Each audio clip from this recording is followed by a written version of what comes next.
Assalamualaikum warahmatullahi wabarakatuh. Bismillahirrahmanirrahim.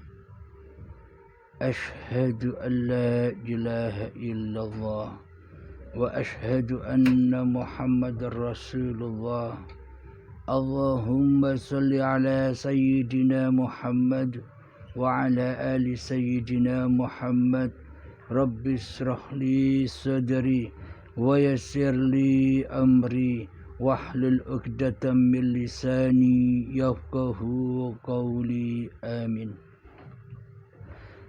Bismillahirrahmanirrahim.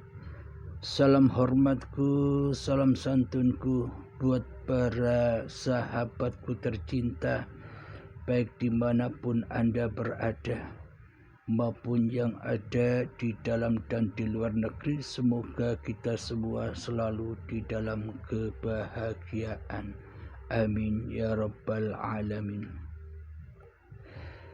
Bismillahirrahmanirrahim.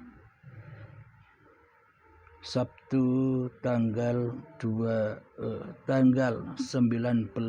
Desember ini saya kehilangan sahabat tercinta dari Medan yang bernama Saudara Ikdaranto. Dipanggil Allah hari ini. Inna lillahi wa inna ilaihi raji'un. Berasal dari Allah, kembali kepada Allah. Inilah hakikat mati syahid itu, yakni mati kemanusiaannya, asyahid kembali kepada Allah, yakni hidup yang diakui sebagai hidup manusianya sudah kembali kepada Allah. Inilah hakikat mati syahid itu. Mati manusianya dalam menyaksikan Tuhannya. Jadi manusianya hakikatnya mati yang bisa menyaksikan Allah, ya Allah. Bukan manusia bisa menyaksikan Tuhan. Jadi manusianya harus mati dulu. Maka nyatalah asyahid itu Zat yang maha bersaksi, Zat yang maha menyaksikan seluruh apapun yang diciptakannya. Seolah-olah selama ini kitalah yang bisa menyaksikan apa-apa, dan seolah selama ini kitalah yang merasa bisa menyaksikan siapa-siapa. Pada hakikatnya siapakah yang bisa menyaksikan apa-apa, dan siapa pula hakikatnya yang bisa menyaksikan siapa-siapa. Tanpa adanya Allah, tanpa adanya uripe Allah, apakah kita bisa menyaksikan apa-apa dan bisa menyaksikan siapa-siapa? Jadi hanya Allah lah yang bisa menyaksikan apa-apa, dan hanya Allah lah yang bisa menyaksikan siapa-siapa, apapun yang diciptakannya. Alhamdulillahirabbil alamin. Ketika ada orang yang berpulang ke rahmatullah, yakni ketika ada orang yang meninggal, kita diutus membaca inna lillahi wa inna ilaihi raji'un.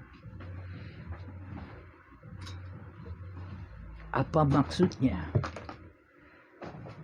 Pemahaman sebagian manusia, peran manusianya belum usai.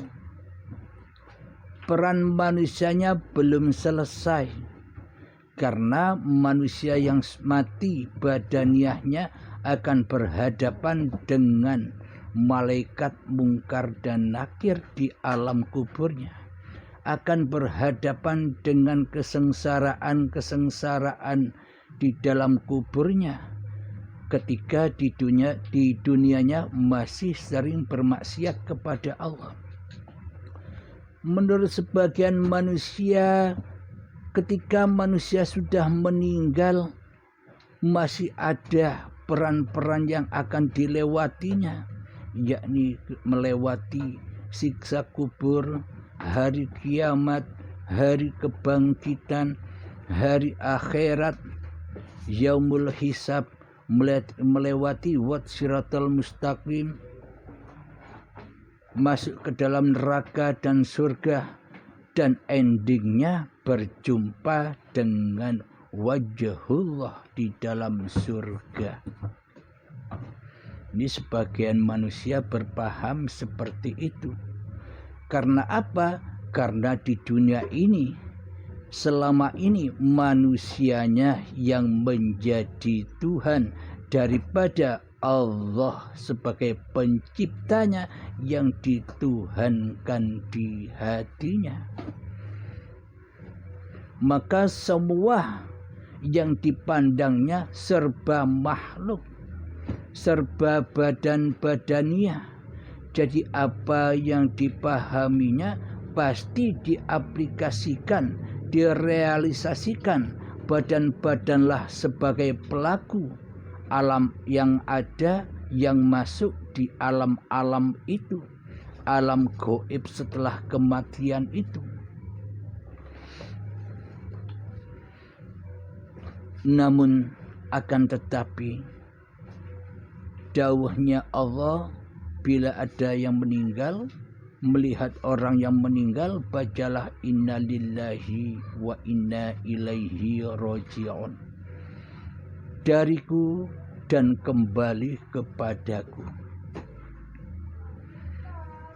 Jika sudah mati, jika sudah wafat, jika sudah meninggal, berarti peran-peran sebagai manusianya sudah selesai.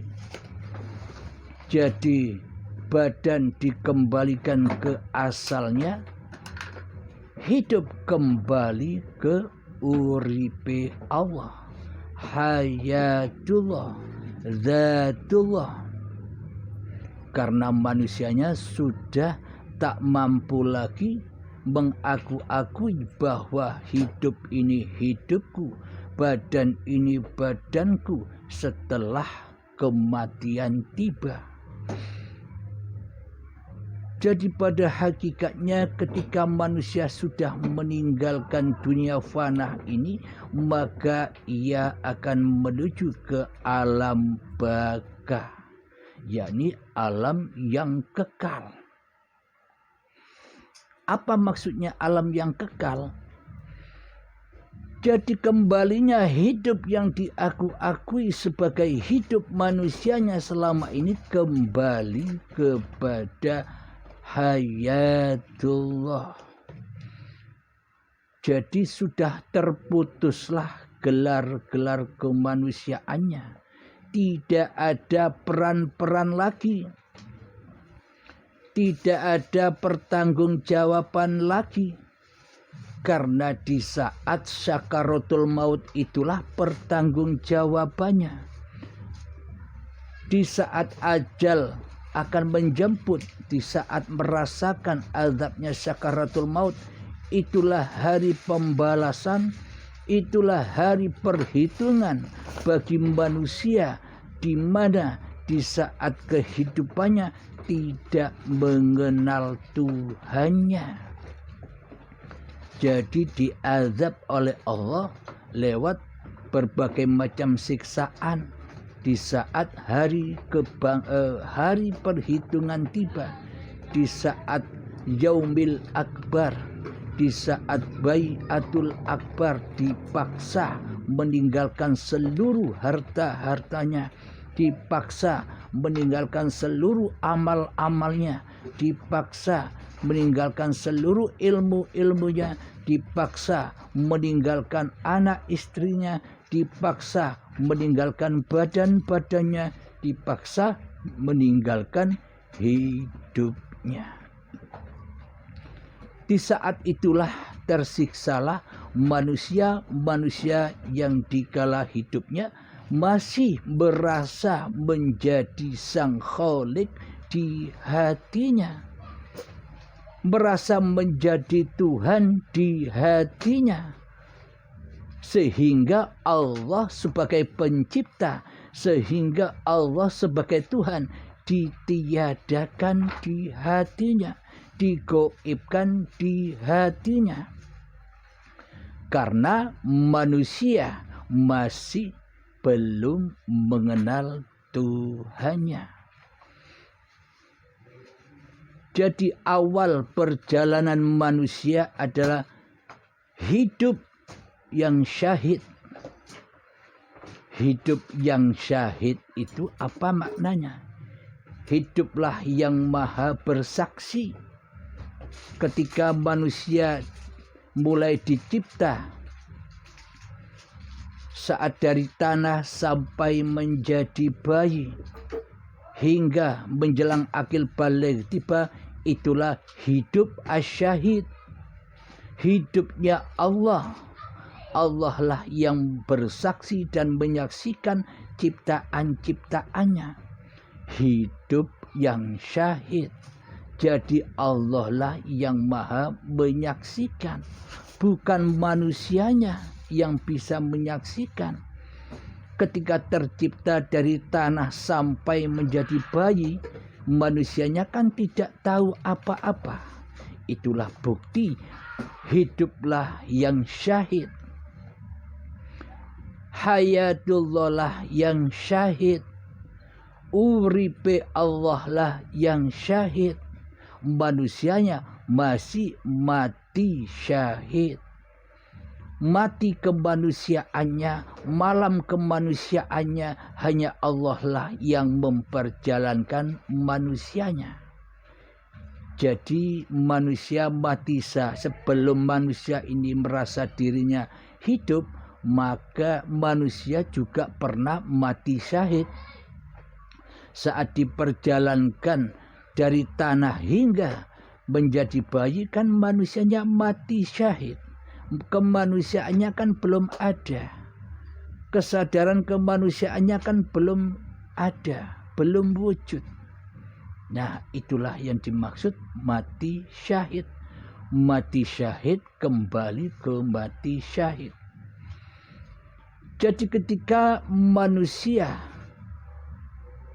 kedatangan detik-detik akil baligh tiba, maka mulailah mengaku-akui segala apa yang dimiliki sebagai miliknya.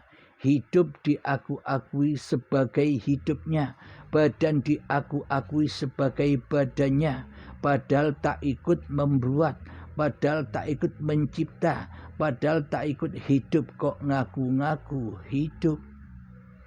Padahal tak pernah menciptakan badan, kok ngaku-ngaku badan ini sebagai miliknya.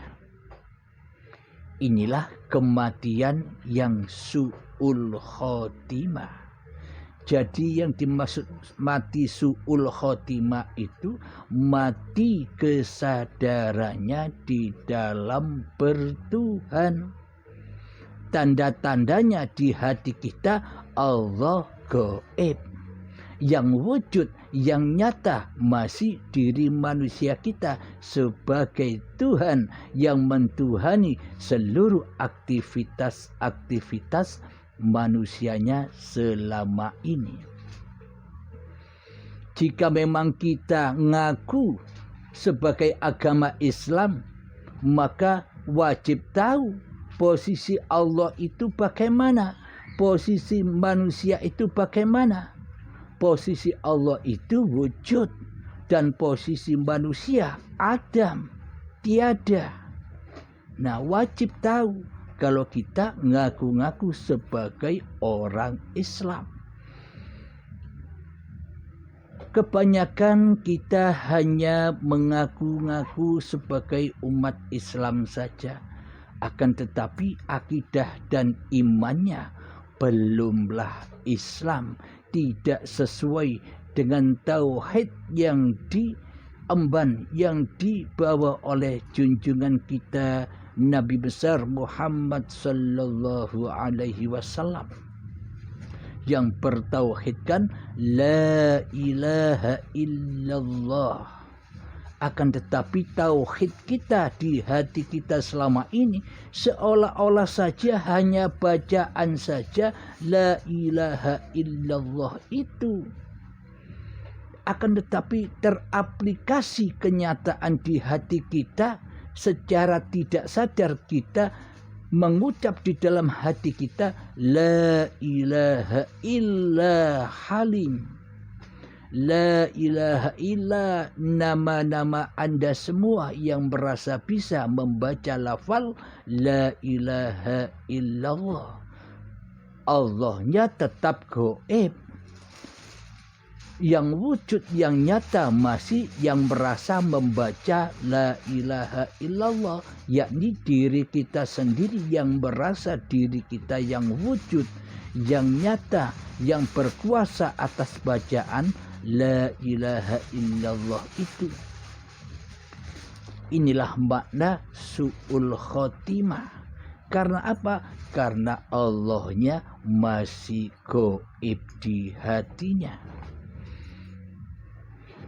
Lalu bagaimana manusia yang husnul khotimah itu? Manusia yang husnul khotimah itu manusia yang sudah kembali, manusia yang sudah rojiun dan mengabdikan kembali bahwa hidup dan badan ini dalam genggaman Allah, bukan milik manusianya. Itulah manusia yang mati syahid, yang husnul khotimah, mati kemanusiaannya, nyata wujud Tuhannya. Jadi sesungguhnya selama ini badankah yang bisa menyaksikan segala sesuatu di alam semesta ini?